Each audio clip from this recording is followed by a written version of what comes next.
So I'm having a chat with DMAs. How are you? Good, man. How you doing? I'm good. I'm good, thanks. Sorry, I was just like looking at where this mic's going to go. You're here at Reading Festival. How's your weekend been? It's been good. We Leeds was great. Had a really great response from the crowd. Our first time doing main stage, which was cool. And played our new single, which went well. I Don't Need to Hide. Just feeling great. The sun's out. Yeah, loving it. Yeah, I usually don't like the UK when it's sunny, but Yeah. No, it's not nice. UK sun is not good. my nostalgia with the UK is kind of like cold, cozy pub, Yeah. all that kind of stuff. And I feel like the place doesn't really have the infrastructure for hot weather. No, it doesn't. But So when we moan bad about today. it, when we moan about it, you know why. Yes, yeah. Now you mentioned the new single, "I Don't Need to Hide." It's out now. Tell us a bit about the single. I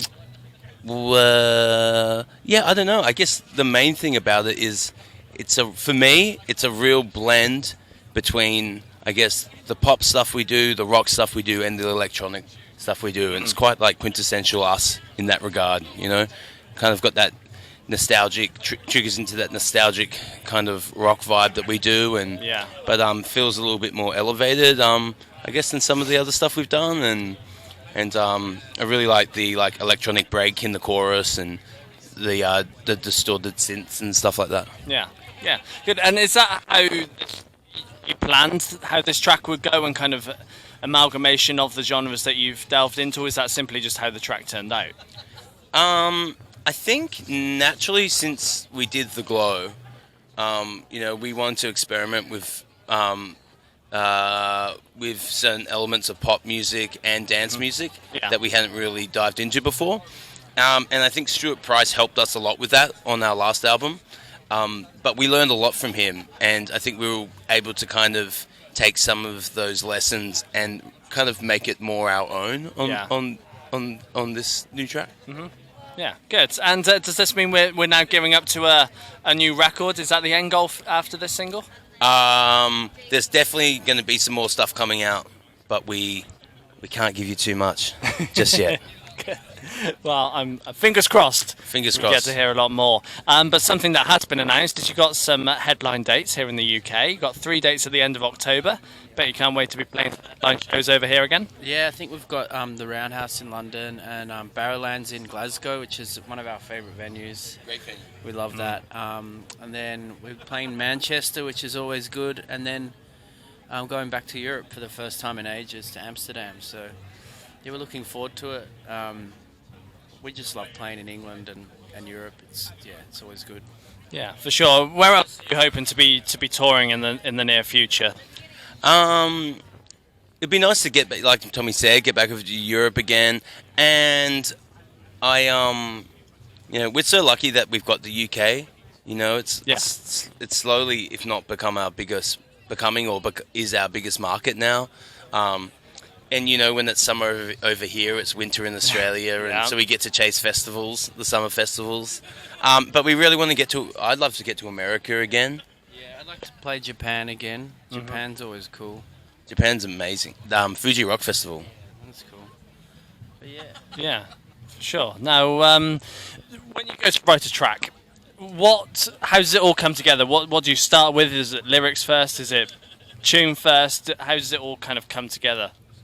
Do you know what? It's different every single time. There was actually, Tommy and I wrote a track recently where I'd made an electronic instrumental track, and then it wasn't atonal, but it was it wasn't like an obvious chord progression. And I sent it to Tommy, and then you wrote all these melodies over it. But then because the way that the track was, it was kind of weird instrumental thing. You just put your own chords to it, and pretty much wrote a song using the instrumental track as a stimulus. Yeah. So that's one way that we've done it recently, which is kind of different. Another way is sometimes another track we wrote recently. I think I think I Don't Need to Hide was originally written as a piano, like classic piano Okay, song. yeah. But then the chorus was an instrumental. And then I wrote all the synth parts, the synth part that you hear in the chorus, and then I wrote the melody to the synth part. You know, and then Got Tommy ya, wrote the yeah. middle eight. So it's just different every time. And then sometimes Mason will bring in 80% of a track that's already done, and then we'll work the rest out together. Yeah, we piece together, like, we have a lot of phone memos, like most musos now. So sometimes we like piece together like 3 or 4 different memos, create a song like that. So it's pretty collaborative. Yeah, for sure. Now, you've been around for a number of years now. You're pretty experienced in the world of music now. So, if there's a new artist listening to this interview, what advice would you give them? What have you learned that you kind of wish you knew at the start? Don't stop writing songs. Like, even if you're like touring or you think your EP or whatever's gone real well, don't just keep writing tunes, because that's you need new music to have a kind of a longer career, especially now. So yeah, write as much as you can. And what happens to songs that you've done that don't make a record? Do you then consider them for the next release, or do you bin them off like some Well, of? there's so many songs that off our albums that were written way before. Like Silver was written before our first album was out, and it ended up on the Glow. So yeah, they go into a big bank of tunes, and then we can kind of like focus on them. Yeah, I think like we revisit them, and then kind of whatever we've learnt from previous records, or do you know what? I've been doing a lot of sessions recently, and that's been really good. Because every time I work with a new artist doing songwriting, I pick up something new to see the way they work, see the way they write, and you subconsciously kind of, you know, you can listen back to your tracks and go, oh, I remember when I was working with, you know, blah blah blah, and they did that, and maybe that's exactly what that song needs now, you know, because I think that bank of songs is still at about 60 or 70 tracks, which is some of them are obviously less established than others. Yeah, something to work on. Excellent. Well, guys, it's been a pleasure Hey, thank you so much. having a catch up with you.